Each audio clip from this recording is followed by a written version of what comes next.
Hey guys, Taki here. 2023 was the biggest year for handheld gaming since I started this channel, and I wanted to wrap it up by making a big video going over my favorite handhelds across everything that I've reviewed and used for the channel. I've done this a bit differently from year to year, but this year I decided to go with a category approach instead of just ranking my favorite devices. I'll still have an overall best pick, but everything else here stands alone in the category that I've placed it in. Quick note, there are some things in this video that I have not done a video on or a video review on, and I also considered other handhelds that I own that I haven't talked about. To be considered for this list, a handheld must have shipped to a retail customer in some form prior to the point that I started working on this video, so that will exclude some late releases from November to December. With that out of the way, let's dive into this. For our first handheld, we have the Miyoo Mini Plus. I placed this in a category that I'm calling Best with Friends, and I did that for two reasons. The first and the biggest is that this is a handheld that got better or even worth mentioning due to the help that it got from friends that liked it. When I say this, I'm talking mainly about Onion OS, which is an entire suite of software that fixes some of the biggest issues with the Miyoo Mini Plus, while also adding some quality of life improvements that you will not find on other platforms. I've owned a Miyoo Mini Plus since release, and some of you will know that I never did a review video on it. After filming a YouTube short, I was left unimpressed by the display panel in the Miyoo Mini Plus that I got, due to the way that games render on the screen with the stock OS, and just due to the shoddy QA of the panel in general. Onion OS fixes one of those issues, but the panel still isn't as good as some of the other things that this competes with. A few people told me to buy another unit after I made my retro handheld buying guide, so I did. It's still not the best 3.5-inch screen that I've seen, but it's way better than the original one. The second half of this category name comes from the fact that this is a budget handheld suited best for co-op gameplay. It comes with built-in Wi-Fi, which isn't that common on cheaper handhelds, and it's very easy to get up and running with a two-player retro game. There's not much else to it. It's a solid handheld that easily deserves a spot in this video. We're going to keep the same form factor for our next handheld, but we're dropping the price, adding more performance, and adding more input options. I'm calling this category the Budget Champ, and this one is going to go to the R36S. At various points in the year, this thing could have been grabbed for under $40 during an 11/11 price war, and that is a crazy price to pay for this hardware. I've already done a review video on this, as well as the clone that came before it. These are made by a no-name factory that is turning out super cheap clones or modifications of other popular handhelds. This isn't a handheld without flaws, but the drawbacks that it does have are easy to manage when you factor in the savings that you're getting. The hardware that is in here is still good by the standards of the day, and it goes for less than half the price that this package was sold for a few years ago. There are a few compelling options to pick from in the ultra budget segment, but this one is currently the best. I was originally going to call this the best clamshell, but I'm opting instead to go with a hybrid clamshell because this is essentially a 2-in-1. This is another handheld that I never did a full review on, but that's not because I didn't like it. In fact, I knew this would make it on this list after I finished my first look video. You can usually judge how I feel about a handheld based on the initial coverage that I do on it, and I was pretty positive on this one. Not only is it a good handheld in its own right, but I would even go as far as to say that this is the best handheld that I've used from the company that makes it. This is obviously the GPD Win Mini, and even if this category was just the best clamshell of the year, this one would win hands down. So just quickly for justification, I have talked about how much I like devices like this in the past, and I believe something in this form factor made it to the top of a previous favorite handhelds of the year video of mine. Small devices like these are perfect for my use case. I used something like this for work for 2 years, and it was awesome to be able to carry around something that is this small in a bag that could easily expand out to a full computer experience with an external monitor and a keyboard when docked. That device was a good mini computer, but it wasn't a great gaming device due to a lot of other factors. This one is both great as a mini laptop that is somewhat affordable while also having enough performance to chew through some modern games. All that being said, I really wanted to review this earlier in the year, but the product launch wasn't without issues. If you weren't aware, the first version of this came with a metal bottom shell that did what metal tends to do when it comes into contact with a heat source. It got really hot to the touch and it made the thing almost unbearable to use depending on how you pushed it. At the TDP that I play at and the kinds of games that I play on this wasn't an issue for me, but it was a big caveat to say that this is an awesome handheld only if you never go above 12 watt TDP. After getting some bad feedback, the company decided that they would try to come in here to improve the thermal characteristics of this handheld, so I was left in a holding pattern waiting to see how that turned out. Long story short, I had their solution, which was to change the entire bottom half to a fiberglass composition that doesn't retain heat in the same way that the first shell did. Don't get me wrong, there are still parts of this that can get warm under a heavy load at a higher TDP, but it feels way better than the first one did. For my use case, this doesn't change my experience, but it makes it easier to say that this is a good handheld with one less negative than it had before. I'm a big fan. I'm just a little bummed out that it took so long to finally be able to say that after getting the revised model. We are going to stay with Windows handhelds for our next 3 devices, and our first one is what I would consider to be the best Windows handheld of the year. For some reason, some people seem to think that I don't like this handheld, and I don't know where they're coming from because I've been very vocal that this is a good one. Like many of the things on this list, this is not a perfect handheld. In fact, there are a lot of very simple things that ROG could have done to make this an S-tier handheld. I don't know why they didn't do it when some of the things are so obvious, but it's still a great handheld in spite of all of that. Based on months of using this, with almost 2 months of daily use that I already spoke about, I would categorize this as the best Windows handheld for a few reasons. The first reason is due to the software support from ROG.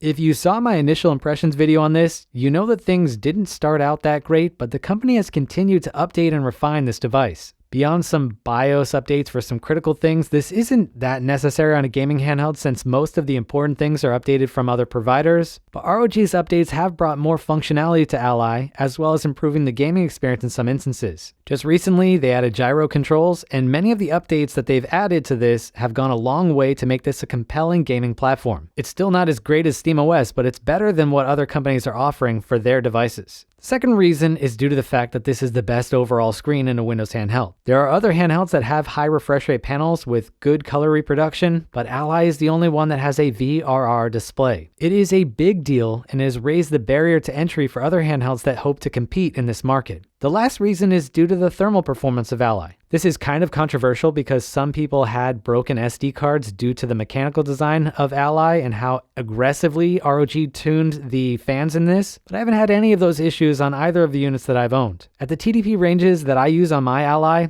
this thing is super quiet and I love it. I hope they keep this focus going forward with other handhelds that they make while also paying more attention to other PCB components. Our second Windows handheld is on this list due to ergonomics and controls. Out of all of the Windows handhelds that came out this year, this one scored the best in those 2 categories. This is Loki, and it is available in a few configurations starting at $249. The version that I have is the Loki Max, which comes with a Ryzen 6800U processor. It's more than a generation old at this point, but it comes in at a super discount of $550. This is a handheld that I feel very strongly about. Unfortunately, the market is way too competitive at this point. It's kind of par for the course with this company, but this handheld released much later than it was supposed to, and I have to believe things would have been slightly different if they made it to market earlier. Out of all of the smaller Chinese Windows handhelds, this one is still unmatched in some aspects of hardware and software. I already touched on the ergonomics and controls, and those are great, but I'm also impressed by the level of control that you get out of the box in terms of software. I could be wrong, but I can't think of another company off the top of my head that even bothers to do something as basic as adding all of the refresh rates and resolutions that their panel supports. When you consider how important each of those can be in their own right, it's surprising that Loki stands alone. So great handheld, but unfortunate timing. Our next category is titled Innovation, and the handheld that I picked for this category is the Lenovo Legion Go. Obviously, I don't think this is the best Windows handheld based on everything that I've said thus far, and I also don't think it's the best in terms of controls and ergonomics. It's certainly not the best in terms of software and support. Out of everything that released this year, this is the only handheld that did something unique and novel. You could argue that adding a VR display in Ally could be a form of innovation, but I don't think it goes as far as the FPS mode in the Legion Go. As a fan of FPS games, and as a person that has a huge library of titles that just work better with mouse input, this is a game changer. There's almost a hierarchy for something like this if you like FPS titles. Bigger joysticks like the ones in the deck and Loki are better than smaller ones in Ally, Go, and the Switch. Trackpads are good when you need precision, and gyros can fill the same role when they're implemented correctly. While not perfect, the FPS mode in the Legion Go stands alone. It's great for the kinds of games that I would usually play on my main PC, and I think it's more than just a gimmick. We do not see a lot of innovation in the handheld market, but I'm hopeful that we'll have another handheld to put in this category next year. That sentiment does not extend to this next handheld. When it comes to the best meme handheld of the year, there's no better candidate than the McDonald's Chicken Nugget Handheld, a region-specific McDonald's toy with Tetris inside a chicken nugget. Beyond the fact that this was an absolute steal for the novelty of everything, the Chicken Nugget Handheld actually holds up as a decent Tetris handheld. For a few months after the release, it would not be uncommon for someone in my house to be trying to rack up a high score on this almost daily. But the story doesn't end there. If you saw my review of the Nugget, you might remember that I said this. And this is semi-serious, but if this video gets 10,000 likes, I will go to the company that made this device in search of answers. I fully intended to visit the factory that made this. After I contacted the 2 companies in China that were responsible for making it, they weren't willing to give me the go-ahead for this product. I thought about doing a factory tour under a different guise or just showing up and interviewing workers outside, but I opted not to do that. Some of what I hope to be able to showcase in that video will be shown in a future video that I plan to make next year. Back to the Nugget, this thing also makes for a funny gift. I bought a few extras of these to give out to people, and I sent out my most recent one to a person on Discord that made me a new Pixel channel icon. Beyond the shape and charm, the thing that I like the most about this handheld is how much it reminds me of a time when Happy Meal toys were exciting and something worth getting hyped about. Our next handheld is the nostalgic pick, and this one goes to the FP GBC. This is a modern Game Boy Color with a rechargeable battery, loudspeaker, bigger screen, and an FPGA to replace the original functionality of the Game Boy Color processor. I did a full review on this not that long ago, and I love it. It's not a perfect implementation of the GBC processor, but it's close, and it might be able to get there with a few more updates. I like this handheld for a few reasons. The first is that it's a decent alternative to some of the modding options that are out there for real Game Boy Color hardware. I've done some of those mods and they're not that difficult, but they aren't that approachable for everyone. I also like that this has the ability to play physical cartridges. This is part of the nostalgia that's lost on modern emulation handhelds, where you can play almost anything that you want as a digital file. For me, I have a small collection of physical carts as well as some flash carts. Those flash carts hold digital files, but you still have the ability to swap them out as if they were a normal game. Outside of that, I also have a set of carts that I can reprogram with a flashing board. Carts that can be reprogrammed like this only go for about $2 to $3 where I live, and they are easy to use. I also like sharing the experience of physical media with my kid, and I've had a blast playing through some 2-player games via link cable, just like the good old days. The best part of the FPGBC is that it's affordable. The entire kit that I have sells for under $70 when it's in stock, which is much cheaper than other FPGA products on the market.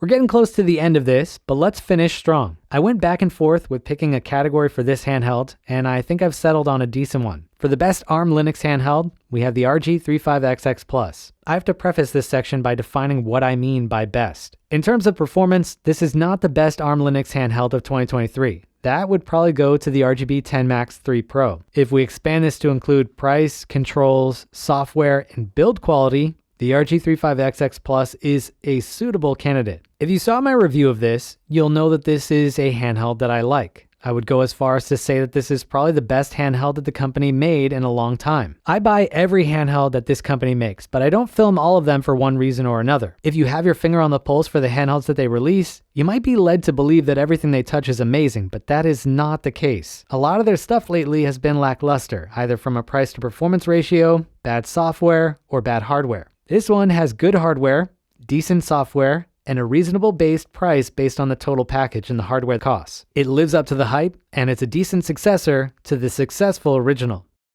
Our next category is the best Android handheld, and this is a category that did not have a lot of good options this year.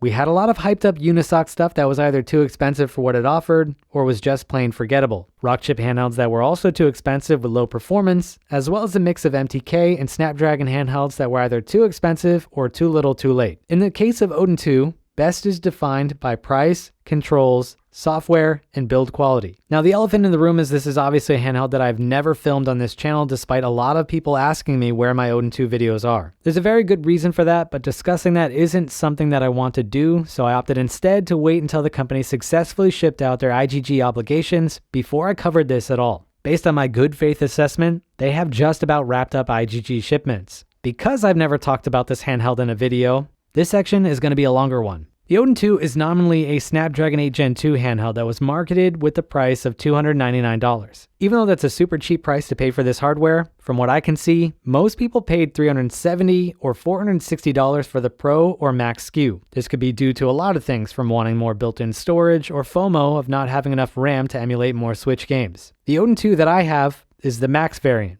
This SKU is near the price of some normal phones with this processor, but those won't have active cooling. To get something that would be apples to apples, you would need to go with the Red Magic 8, but even used prices for that phone are more than the Odin 2 SKUs. If you ditch active cooling and just go with a phone that has a larger user base, you could grab a used Galaxy S23 for under $300. You'd then have to spring for a telescope controller and a cooler, depending on what you want to play, to get a comparable experience. So from a pure hardware standpoint, Odin 2 is a great value, especially compared to other things that this competes with that are pure handhelds. But it's not as crazy of a value as it was when 8 Gen 2 was new. As time goes on and used prices drop on 8 Gen 2 phones, that value proposition will change. At this point in time, it's still a good value, but it's super niche at this price, more so than Odin 1 ever was. There are some weird aspects of Odin 2 that don't make a lot of sense to me, especially coming from the handheld that they made before this. For one, this is a bigger handheld than Odin was, both in thickness and in length, but for some reason, this has smaller ABXY buttons than both Odin and Loki. Out of the three, those 4 buttons feel the worst on Odin 2. They're even smaller and feel worse than the ones on the Miyoo Mini Plus or the RG35XX Plus for that matter. When it comes to the analog sticks, those are better than the ones that are on Odin, but the top feels rather small for a handheld of this size. The rubber top that they made for this seems like it would be better suited for a smaller handheld because this is even smaller than a normal Switch joystick that a bunch of other cheap handhelds use. The shoulder buttons are a minor improvement over the original Odin. There's a larger input range for R2 and L2, and R1 and L1 are also bigger. Those are probably the 2 worst buttons on Odin that were then fixed on Loki. For some reason, they went with a super clicky switch for the Odin 2 buttons that just feels like a downgrade coming from Loki. Ergonomics are slightly better than on Odin, but if you're someone that didn't like the stock Odin experience, then you're probably going to end up using a grip attachment for Odin 2. That's enough middle of the road aspects. Let's focus on some of the bigger pros. The first one is the screen. While a 1080p screen is kind of wasted with a processor that is this powerful, this is definitively the best 6-inch screen used in a handheld to date. I've benchmarked all of them, and this one is the best. It's got 500 nits of peak brightness, 100% sRGB coverage, 96% P3 coverage, and a contrast ratio of 1676:1. If you were wondering how this stacks up to other handhelds, here's the data. For some of these handhelds, like the Win 4, this is an astronomical improvement that is obvious to the naked eye. If you know this company, you know they tend to plow through screen providers over the lifespan of a device, but this one is at least a great screen. The cooling also seems to be better on this, but that's largely due to a more efficient processor and a common sense layout for the fan and thermal pipe. This is the same layout that was supposed to be used on Odin, but it was scrapped for the layout that they ended up going with. Dual rumble on both ends of the device is also an improvement. It's something that was supposed to be in the original Odin. And while it'll only give you a minor bump to your FPS, the RGB lighting is better on this than it was on Odin 1. So even though I would categorize Odin 2 as the best Android handheld, it does have some challenges. The biggest challenge is the price. $300 to $460 is a steep price to pay for an Android handheld, especially one that does not have mobile data or phone service like the Odin Lite. And for the record, I would not pay for the SKU that I have here. If I wanted this handheld, I would not pay more than $300 for the base SKU. SD cards are not expensive, and I have no interest in playing Switch games that need more than 8 GB of physical RAM or 4 GB of swap to run when I already own an OLED Switch. On paper, having a Snapdragon 8 Gen 2 handheld is awesome to see, and it moves the needle. But the reality is that there is almost nothing out there that can take advantage of the added power that this thing has. There are also very few things that outright don't run at all on the Odin 1 that will run on Odin 2. AYN would have been way better off selling an Odin 2 with a Snapdragon 865 or an 870 at $199. We've already seen it done, so we know it's possible. This isn't meant to be buying advice, and there's no affiliate link tied to these words. AYN has an affiliate program that I could make a lot of money from if I told you to buy this, but I'm not interested in that. If you want to buy this is a decent handheld to go with if you do not already have a high-end Android handheld. If you already own an Odin, you'd have to be the judge of whether or not slightly better PS2 and Switch emulation is worth a minimum of $300. Obviously, if you sell your Odin 1, that price gets lowered. Again, the base model is the only one that I would buy with my money. Anything higher than that loses out to more capable PC handhelds, new or used. As a general rule of thumb, if you want to support this company by buying this product or any of their other future products, you are probably better off waiting for their products to go on their website. There's more buyer protection on both sides if something goes wrong, and a lot more money goes directly to the people that make it. So if you've been on the fence, now is a much better time to buy this than when it was on IGG. Prices are more or less the same, and more money goes directly to AYN. Our final category for this video is the MVP handheld, and if I had done a normal top 10 video of this year, this would have been number 1. This spot goes to the Steam Deck OLED. It is the best all-around handheld of 2023, as well as the best PC handheld. The original Steam Deck was a great handheld, but there were a few things that I didn't like. The Steam Deck OLED refresh fixed all of them, and this is now my favorite gaming handheld that I own. As I've covered in my previous videos, it's great for retro emulation thanks to the OLED screen, and it's great for PC gaming. The screen, controls, software, battery life, and thermal performance are exceptional. Since I've made my original videos on the OLED Steam Deck, I've used it for just about everything. I've taken it traveling, used it for media consumption and game streaming, done basic color work and photo editing, as well as used it as a couch gaming PC. It's one of the more expensive handhelds in this video, but it's a great handheld worth every dollar. The hardware alone is worth the asking price, but it becomes an even better deal when you factor in the continued software support and the ease of use with the SteamOS platform. Valve really raised the bar with this, and I hope this causes other companies to make even better handhelds in 2024. Let's wrap up things on this big video of my favorite handhelds of 2023. I'll have links to individual videos for most of what I covered here if you want to take a deeper look. Please do not forget to subscribe to the channel if you enjoyed this video. It helps out way more than you know. I appreciate all of the support that you guys gave me over 2023. Hope you guys have a happy new year. Happy gaming, everyone. Taki out.